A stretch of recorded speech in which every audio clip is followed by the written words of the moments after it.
calculate total square footage of turf needed for your project. Select the grass that you're going to install, and come up to remove your existing grass and topsoil. We recommend using a sod cutter. This will save you time and energy when it's time to tear the base out. You want to cover all grass areas of your yard with the sod cutter. Drive around from the outside to the inside in a spiral-like pattern. Once you've got that, go the other direction and create crisscross lines on your grass. This will make for easy removal of the topsoil. With the top layer cut, you're going to want to remove 4 to 6 inches of your existing yard. Try to dig your yard out as evenly as possible throughout the entire tear-out process. This will speed up raking it out when you're through. Before even starting your project, plan ahead so you know what you're going to do with the existing yard once you tear it out. To speed up the tear-out process, we use a Bobcat MT52 walk-behind tractor.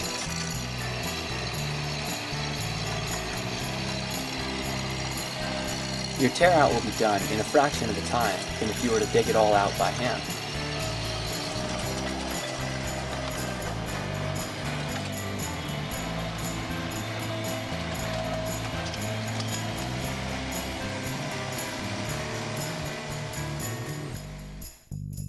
Once your tear-out is done, you want to rake your existing base as evenly as possible.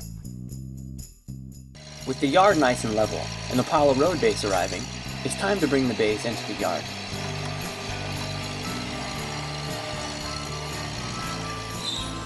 Dumping wheelbarrow after wheelbarrow is the most consistent way to get your base somewhat level before raking it out.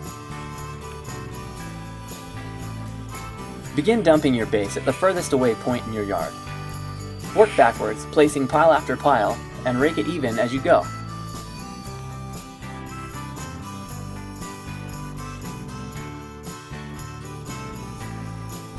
Once you've got the base as level as possible, you want to water it thoroughly to allow it to settle while compacting. With a plate compactor, you want to drive around in a similar pattern that you did with the sod cutter, overlapping your lines, ensuring the base is compacted throughout. Use a plate tamper to get to those areas that the compactor can't reach. To compact around trees and other areas, simply use a 2x4 and a hammer.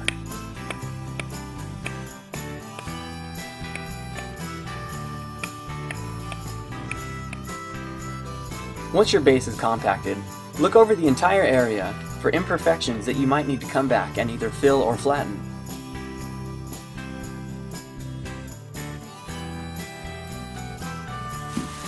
Bring in additional base to fill low spots where needed. Look for high areas to take down with the rake as well. Spread the whole base evenly.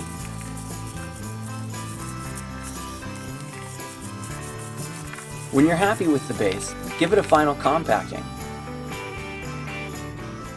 Refer back to your turf plan drawing and measure and mark your base exactly where your pieces of turf are going to lay. Measure and mark from both directions so when you bring in your turf, you can set it down in the spot that it's going to be laying in.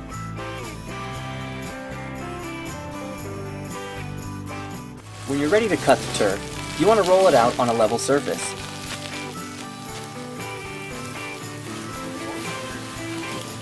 Starting from the end, measure down the edge of the turf and put a cut mark on the required measurement for your piece. Be sure to do this on both sides to guarantee a straight cut. Roll the turf back up so your cut lines are on top. Use a chalk line and put a straight line between your two cuts.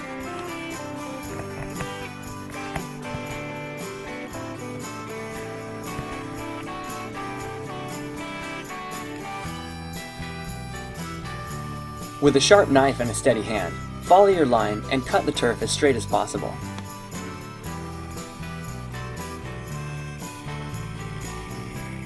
Next, we're going to flip the edges of the turf over to cut the excess material off. Start between the first and second tuft and follow that line all the way down. Keeping tension on your loose cutoff will help with your cuts.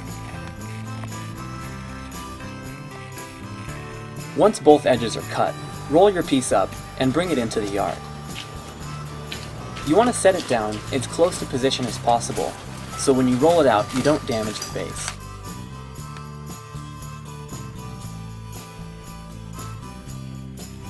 Once you roll the piece out, if you need to make minor adjustments, get around the edges and give it a light shake to get some air underneath it. This allows it to move easily. When cutting the turf out around objects, whether flat or curved, you want to fold the turf back, spot the distance you'd like it to go, and give it some relief cuts.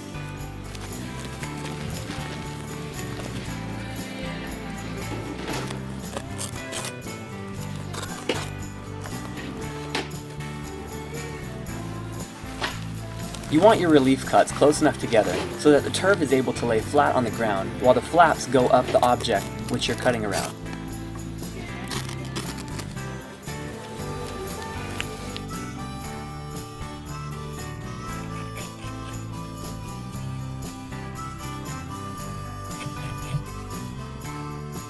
Once you've got your relief cuts done and your turf is laying nicely on the ground, come back and cut the flaps off.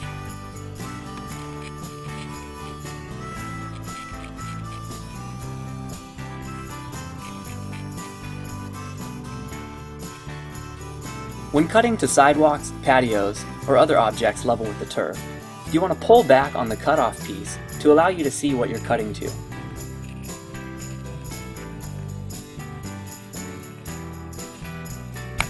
When cutting around trees or any other objects that are in the way of your turf plan, you need to give yourself big relief cuts to allow the turf to bend around the object.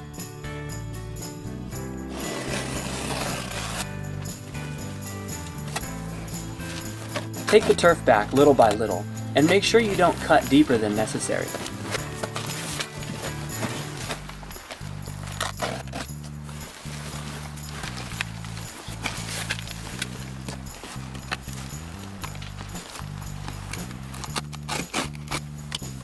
The goal when cutting around trees or any other object that's in your turf plan is for your first straight relief cut to meet back up with itself behind the tree. When seaming two pieces of turf together, you want to set the additional piece as close as you can to your existing piece of turf. Roll it out and butt your edges together as flush as possible.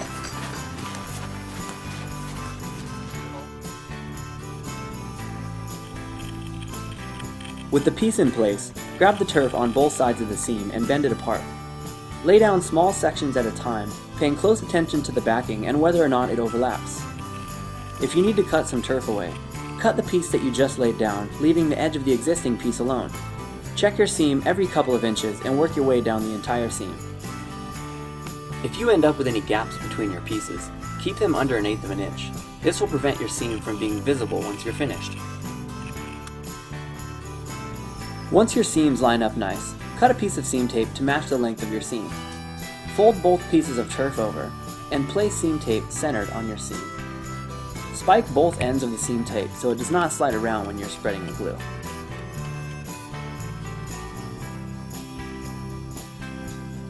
Pour the glue evenly and spread it to the full width of the seam tape to get the strongest possible bond.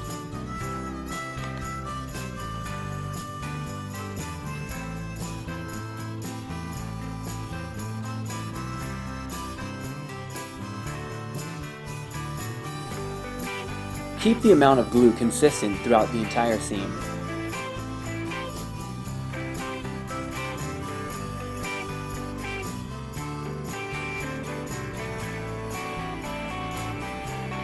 When laying down the turf to create your seam, you need help holding both sides up at the same time while you start at the opposite end of the seam.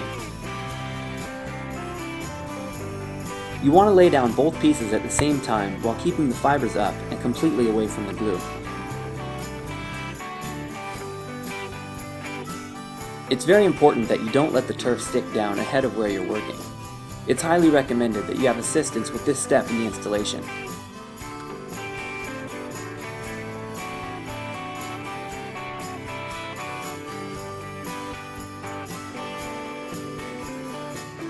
Make sure to keep the fibers up and away from the glue to the very end of your seam. Once the turf is all laid down, come back and rub the seam with a lot of pressure on both sides to make sure that the glue is completely stuck down to both surfaces.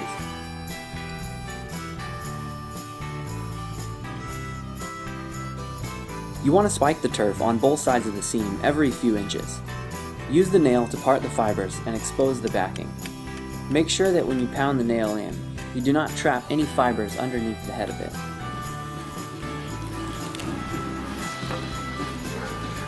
Keep the nails as close to the center as possible, and repeat this throughout the entire seam.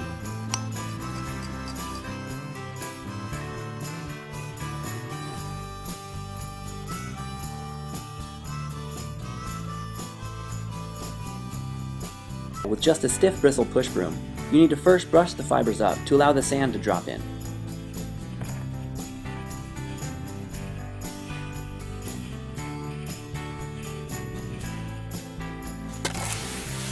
Using a large flathead shovel, you want to lay the sand down in a back-dragging motion. You want it to fall evenly and be approximately 2.5 pounds of sand per square foot of turf. The total amount of sand infill used is split between two separate applications. The first initial fill and brooming will get the fibers standing upright. Then you want to come back with the second layer of sand to complete your infill.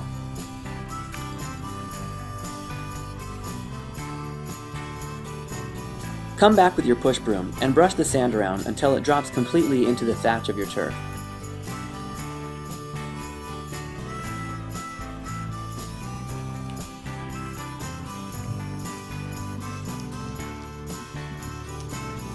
Once the sand is brushed in, the fiber should stand upright and it should appear to look like natural grass.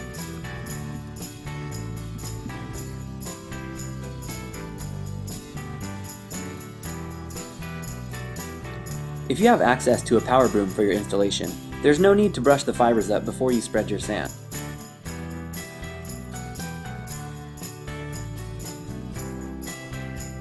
Power broom or not, you still want to keep a consistent 2.5 pounds of sand per square foot of turf.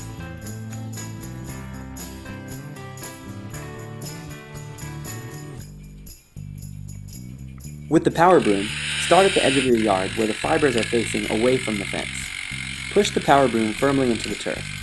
Pull the throttle and walk backwards steadily in a straight line while the power broom stands the fibers up.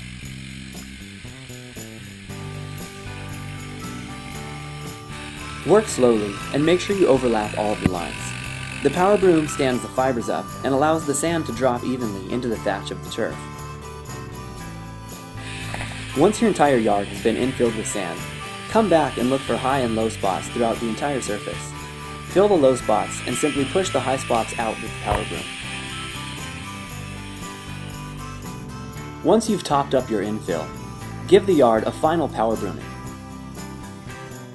Use a leaf blower to remove any sand left behind. The end result is a flawless looking yard that remains beautiful throughout all seasons of the year.